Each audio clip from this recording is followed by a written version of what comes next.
전능하사 천지를 만드신 하나님 아버지를 내가 믿사오며 그 외아들 우리 주 예수 그리스도를 믿사오니 이는 성령으로 잉태하사 동정녀 마리아에게 나시고 본디오 빌라도에게 고난을 받으사 십자가에 못 박혀 죽으시고 장사한 지 사흘 만에 죽은 자 가운데서 다시 살아나시며 하늘에 오르사 전능하신 하나님 우편에 앉아 계시다가 저리로서 산자와 죽은 자를 심판하러 오시리라.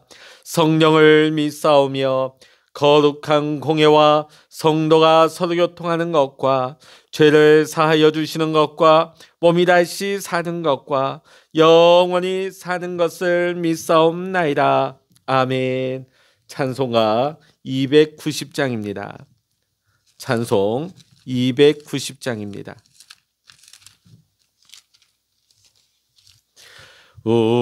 우리는 주님을 늘 배반하나 내 주 예수 여전히 나 부르사 그 참되신 사랑을 베푸시나니 내 형제여 주님을 곧 따르라. 주 널 위해 비네 주 널 위해 비네 주 널 위해 비네 항상 비시네 주께서 풍성하는 내를 내려 내 영혼이 나날이 복 받으니 주 예수를 너희도 구주로 섬겨 곧 따르면 풍성한 복 받겠네. 주 널 위해 비네 주 널 위해 비네 주 널 위해 비네 항상 비시네 무거운 지고에 타는 인생 주 예수께 돌아와 시어라. 내 주 예수 너희를 돌보실 때에 주 너 위에 보이네 항상 미시네.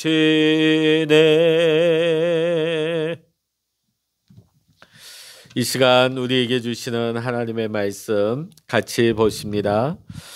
요한복음 18장입니다. 요한복음 18장 15절로부터 27절까지입니다. 요한복음 18장 15절로부터 27절까지입니다. 신약성서 178면 요한복음 18장 15절로부터 27절까지입니다. 같이 읽겠습니다. 시몬 베드로와 또 다른 제자 한 사람이 예수를 따르니 이 제자는 대제사장과 아는 사람이라 예수와 함께 대제사장의 집들에 들어가고 베드로는 문 밖에 서 있는지라. 대제사장을 아는 그 다른 제자가 나가서 문 지키는 여자에게 말하여 베드로를 데리고 들어오니 문 지키는 여종이 베드로에게 말하되 너도 이 사람의 제자 중 하나가 아니냐 하니 그가 말하되 나는 아니라 하고 그때 추운 고로 종과 아랫 사람들이 불을 피우고 서서 쬐니 베드로도 함께 서서 쬐더라. 대제사장이 예수에게 그의 제자들과 그의 교훈에 대하여 물으니 예수께서 대답하시되 내가 드러내놓고 세상에 말하였노라. 모든 유대인들이 모이는 회당과 성전에서 항상 가르쳤고 은밀하게는 아무것도 말하지 아니하였거늘 어찌하여 내게 묻느냐. 내가 무슨 말을 하였는지 들은 자들에게 물어보라. 그들이 내가 하던 말을 아느니라. 이 말씀을 하시며 곁에 섰던 아랫사람 하나가 손으로 예수를 쳐 이르되 내가 대제사장에게 이같이 대답하느냐 하니 예수께서 대답하시되 내가 말을 잘못하였으면 그 잘못한 것을 증언하라. 바른 말을 하였으면 내가 어찌하여 나를 치느냐 하시더라. 안나스가 예수를 결박한 그대로 대제사장 가야바에게 보내니라. 시몬 베드로가 서서 불을 쬐더니 사람들이 묻되 너도 그 제자 중 하나가 아니냐. 베드로가 부인하여 이르되 나는 아니라 하니 대제사장의 종 하나는 베드로에게 귀를 잘린 사람의 친척이라. 이르되 내가 그 사람과 함께 동산에 있는 것을 내가 보지 아니하였느냐. 이에 베드로가 또 부인하니 곧 닭이 울더라. 아멘. 할렐루야. 오늘 이 아침에도 함께 기도하시는 우리 사랑하는 모든 믿음의 성도 여러분에게 오늘도 하나님의 크신 은혜와 평강의 축복이 여러분 모두와 함께 하시기를 이 시간 주의 이름으로 간절히 축원합니다. 예수님께서 제자들에게 너희들 곧 나를 다 부인하고 떠날 것이라고 말씀하셨을 때 베드로는 나는 주를 위하여 목숨을 버리기까지 나는 주님을 결코 떠나지 않겠습니다. 아주 힘주어서 자신만만하게 고백을 했습니다. 그리고 예수님께서 붙잡히시는 과정에 베드로는 칼을 빼어서 저항했습니다. 그래서 말고의 귀가 떨어지게 되죠. 그러나 주님께서는 베드로를 오히려 꾸짖으시며 칼을 칼집에 도로 꽂으라고 하십니다. 그리고 오른 귀를 다친 말고의 부상을 치유해 주십니다. 그러고는 아무런 저항 없이 예수님은 순순히 잡히셨습니다. 예수님께서는 결박당하신 채 대제사장 안나스의 집에 그 앞에 서게 되었습니다. 자, 그런데 베드로는 과연 그가 호언장담했던 대로 다른 제자들처럼 도망가지 않고 예수님과 꽤 가까운 거리를 유지하며 안나스의 집까지 따라오게 되어집니다. 자, 그런데 그 과정 가운데 한 여종의 질문을 받게 됩니다. 문을 지키는 여종이 베드로에게 이렇게 말합니다. 너도 이 사람의 제자 중 하나가 아니냐. 그때 베드로가 대답합니다. 아니라고. 자, 그런데 여러분, 우리가 한번 거짓말 하기가 힘들지 그 거짓말을 한번 하게 되면 그 거짓말을 덮기 위해서 계속 꼬리에 꼬리를 물고 또 거짓말이 이어지는 것처럼 한번 주님을 부인한 베드로는 자신의 주장을 처리하지 못합니다. 오히려 더 강하게 사람들 앞에서 부인을 하게 됩니다. 그러고서는 주님을 부인한 베드로는 태연하게 무리들 가운데 섞여서 불을 쬐며 추위를 피하려고 하였습니다. 예수님을 부인하고서 무리에 섞여 불을 쬐던 베드로, 어둠 속에서 그의 얼굴을 숨기고 있을 뿐만 아니라 예수님께서 하나님의 아들 되심을 부인하는 예수님을 대적하는 그 사람들 틈 속에 섞여서 오히려 베드로는 그의 영적인 정체성마저 감추고 있었습니다. 바로 그 시각에 대제사장 안나스 앞에서 예수님을 신문을 받고 계셨습니다. 비록 예수님은 온몸을 결박당하였지만은 조금의 위축됨도 없이 이때까지 주님의 사역과 교훈이 처음부터 지금까지 세상에 분명히 드러났고 결코 은밀하게 말한 것이 아무것도 없다고 당당하게 선포를 하십니다. 자, 지금 대제사장 안나스가 지금 찾고 있는 것이 뭡니까? 어떻게 하면 로마에 고발할 구실을 찾을 수 있을까? 자, 그러면서 제자들에 관해서 묻는 것은 지금 예수님과 제자들을 로마에 반대하는 정치 세력으로 몰아가기 위해서입니다. 그 규모가 얼마나 되는지를 파악하고자 한 것이죠.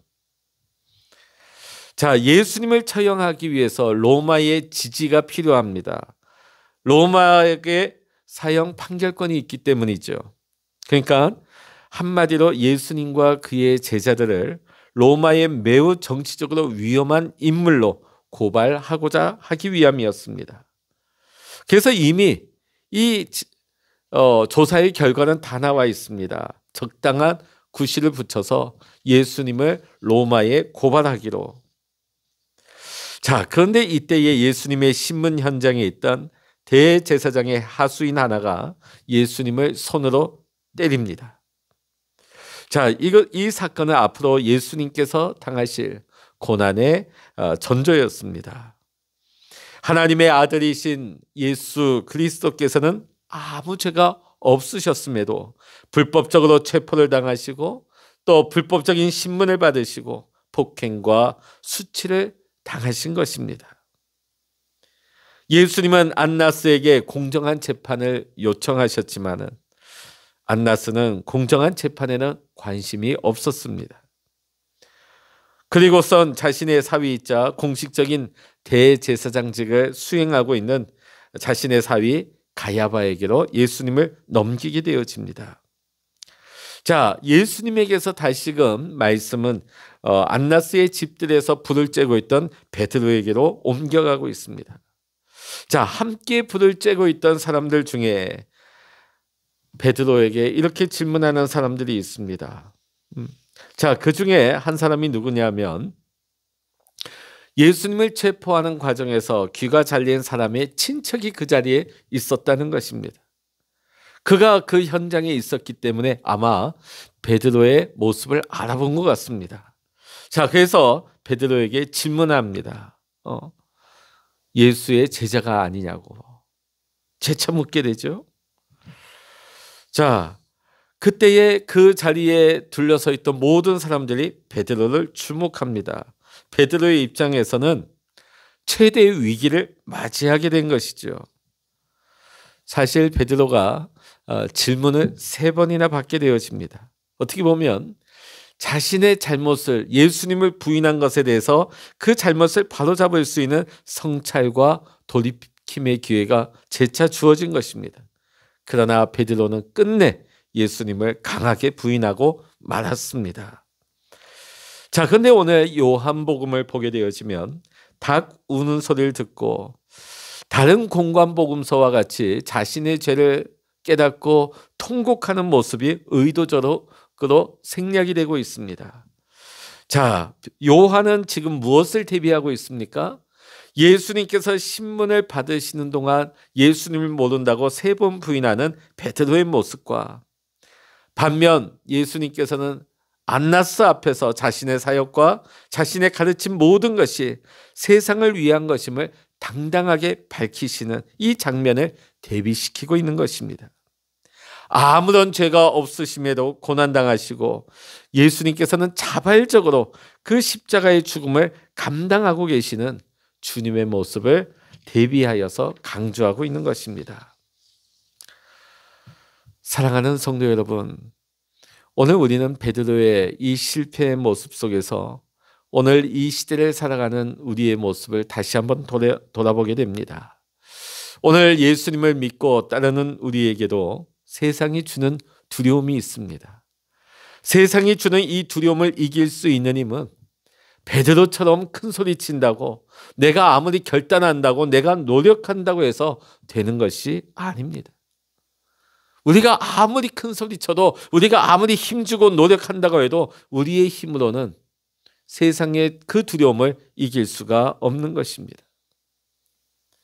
우리가 이 세상의 두려움 앞에서 주님을 부인하지 않고 아무리 힘들고 어려워도 주님의 말씀을 끝까지 따를 수 있는 비결은 무엇일까요? 오직 주님의 은혜밖에 없습니다.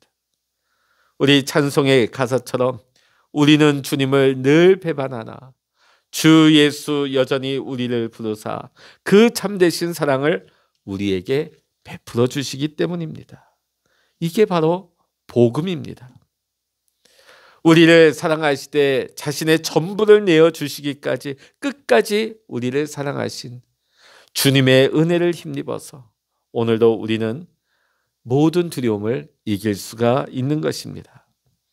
사랑하는 성도 여러분, 오늘도 우리의 연약함과 우리의 때로는 넘어짐을 아시면서도 우리를 끝까지 사랑하시며 우리가 세상에 주는 모든 두려움을 이길 수 있도록 오늘도 우리에게 은혜 베푸시는 주님 앞에 우리의 삶을 온전히 맡길 수 있기를 이 시간 주의 이름으로 간절히 축원합니다. 기도하시겠습니다.